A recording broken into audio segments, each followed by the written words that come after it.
Hola, ¿cómo están? Vamos a hacer el ejercicio 2 de la guía 7, solamente la primera parte que involucra la dinámica de la guía de rodadura sin deslizamiento.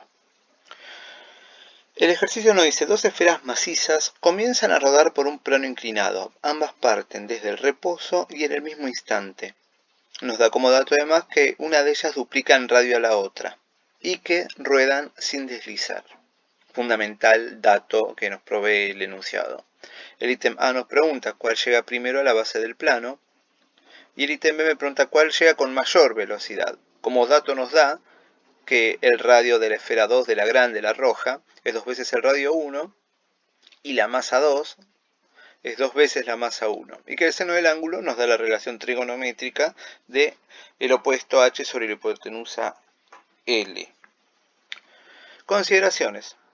Para que la esfera comience a rodar, si es que la calzaron ahí en reposo, debe existir rozamiento. Las esferas están rodando sin deslizar, como nos dice el enunciado, y esto implica que hay un punto en el cual están apoyadas y tiene velocidad cero respecto al suelo. ¿Qué quiere decir esto? Que en el punto más bajo de la esfera, el que está en contacto con el plano inclinado, la velocidad relativa es cero.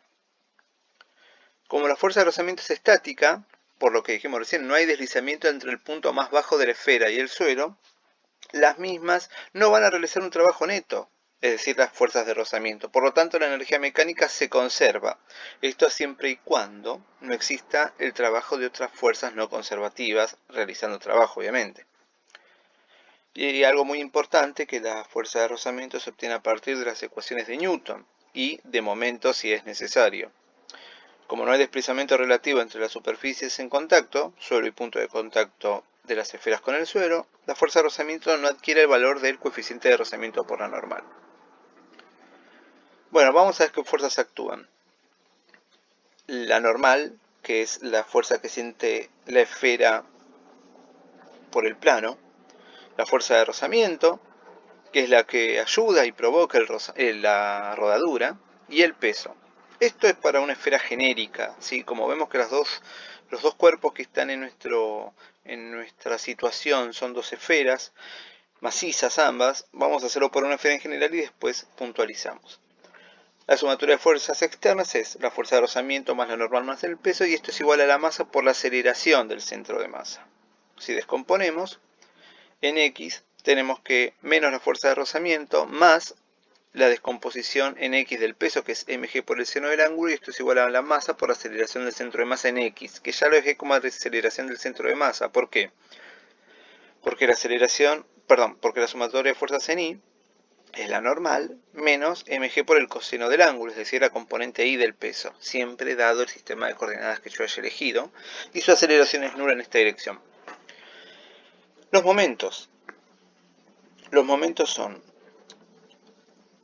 dado que yo elegí como centro de momentos el centro de masa de la esfera, fíjense que tanto el peso como la normal pasan por mi centro de momentos, la proyección de estos vectores, ¿sí? Entonces la distancia es cero, por lo tanto no me van a realizar un momento. La única fuerza que me realiza un momento, porque está aplicada acá, justo en la base, en el punto de contacto entre la esfera y el suelo, es la fuerza de rozamiento. ¿Cuál es el torque o momento que realiza? Es R de negativo en J versor, producto vectorial, menos la fuerza de rozamiento en I versor. Esto me queda menos la fuerza de rozamiento por R en K versor. Y esto es igual al momento de inercia respecto al centro de masa que yo elegí por la aceleración angular. La condición de rodadura es fundamental, que lo que nos provee el enunciado y nos dice de que existe para todo instante, es que básicamente, lo habrán visto en la clase teórica que subió Daniel, la velocidad en este punto es cero, ¿sí? Es decir, ¿y esto cómo lo calculo? Fíjense, la velocidad en este punto P es cero, y esto a su vez es la velocidad del centro de masa más omega por la componente R, que en este caso es negativa en eje Y, que sería esto de acá. Como dijimos, esto es igual a cero, y esto nos da la relación entre componentes en la coordenada Y de que la velocidad en el punto P es menos omega por R. Como esto es una relación entre componentes, la coordenada i en este caso, no vectorialmente, sino lo que analizo es qué ocurre en la coordenada i, para todo, y esto además se da para todo d, y el radio no cambia. Por lo tanto, yo puedo aproximarlo esto con la derivada temporal. Bien, y obtengo la relación que la derivada de velocidad, la derivada de la velocidad del centro de masa respecto al tiempo es la aceleración del centro de masa. Bien, y entonces derivo su relación en la misma coordenada, que es menos omega por r, y me queda menos alfa por r. Esto suponiendo el radio constante, porque esto tendría que aplicar regla de la cadena en caso de que no lo fuera. O mejor dicho, se aplica la regla de la cadena y efectivamente la derivada del radio respecto al tiempo es cero. Y acá obtengo que alfa, la aceleración angular, es menos la aceleración del centro de masa sobre el radio. Entonces lo que hago es reemplazar alfa, obtenido recién, y lo que vale el valor del momento de inercia respecto a un eje que pase por el centro de masa de mi esfera, que es 2/5 de la masa por el radio al cuadrado. Entonces, si esto lo reemplazo en la ecuación de momentos, la ecuación 3, obtenemos la relación que menos la fuerza de rozamiento por el radio es igual al momento de inercia por la aceleración angular. Y esto, reemplazando lo que dijimos previamente, me queda 2/5 de la masa por r al cuadrado por la aceleración del centro de masa sobre el radio. Se lo dejo a ustedes, pero van a ver de que el radio desaparece. ¿Por qué? Porque está de todos lados de la igualdad. Y me queda que la fuerza de rozamiento es 2/5 de la masa por la aceleración del centro de masa. Si reemplazo esto en la ecuación 1, que es la de sumatoria de fuerzas en X, paréntesis acá, lo que les digo es que ustedes pueden reemplazarlo de la manera que quieran. Bien, yo seguí estos pasos porque me parecieron los mejores, pero lo de mejor es relativo a lo que a uno le parezca mejor. Entonces ustedes pueden utilizar las propiedades algebraicas que ustedes conozcan para resolver estos sistemas. Reemplazando en la ecuación 1 de la sumatoria de fuerzas en X, y teniendo en cuenta la relación que el seno del ángulo es h sobre L, me va a quedar que menos la fuerza de rozamiento más mg por el seno del ángulo es menos 2/5 de la masa por la aceleración del centro de masa, más mg por h sobre L, que sería la componente x del ángulo.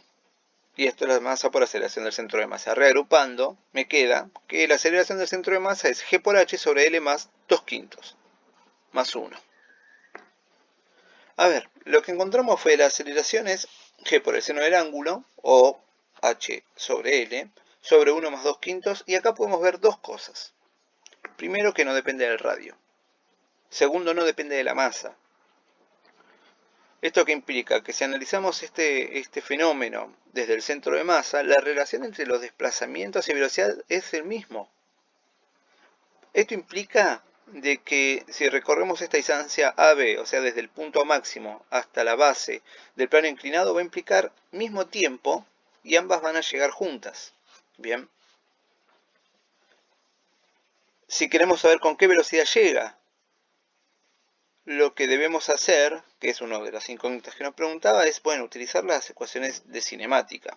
Sabemos que parten del mismo instante, vamos a elegir arbitrariamente t0 igual a 0, y desde el reposo nos avisa el enunciado que esto sucede. Entonces la velocidad del centro de masa es 0 inicialmente. Vamos a suponer 0 en la parte máxima del plano, para no hacer más dificultosas las cosas, y nos queda este sistema, que le voy a dejar a ustedes para que lo resuelvan, pero que me queda en el instante en el cual esto recorre la distancia L, que la velocidad final del centro de masa va a ser la aceleración del centro de masa por el tiempo en el cual llega al piso. Este instante en particular, este TP, es un instante en particular, no es para todo P, sino que es el instante en el cual llega al piso o al suelo. ¿Bien? Y esto se da cuando recorre una distancia L, que es la aceleración del centro de masa sobre 2 por el tiempo en llegar al piso al cuadrado. Bien. Acá ya omití el x0, la velocidad inicial, etcétera, por lo que escribimos justamente acá arriba. Y esto me queda un medio de g por h sobre L por 1 más 2/5 por este instante en particular al cuadrado. Les dejo a ustedes que encuentren el tiempo y la velocidad con la cual llega. Algo muy importante es que podemos caracterizar los momentos de inercia como I igual a K por R cuadrado, donde K puede ser, por ejemplo, 2/5 para el caso de la esfera sólida que gira por un eje que pase por su centro de masa, o un medio, por ejemplo, para el caso del disco, que gira en un eje perpendicular a su centro de masa. Esto que implica que entonces la aceleración en general para todo cuerpo rígido que cae por un plano inclinado de ángulo alfa, lo puedo expresar como la aceleración del centro de masa por igual a g por el seno del ángulo sobre 1 más k. Entonces, a mayor k, la aceleración disminuye. Y les dejo como ejercicio. Suponiendo que ambos cuerpos parten del reposo y misma altura por un plano inclinado alfa, de ángulo alfa, comprobar que el disco sólido adquiere mayor aceleración que la esfera sólida. Bueno, cualquier cosa me pueden escribir por el aula virtual o me dejan un comentario acá en el canal. Saludos.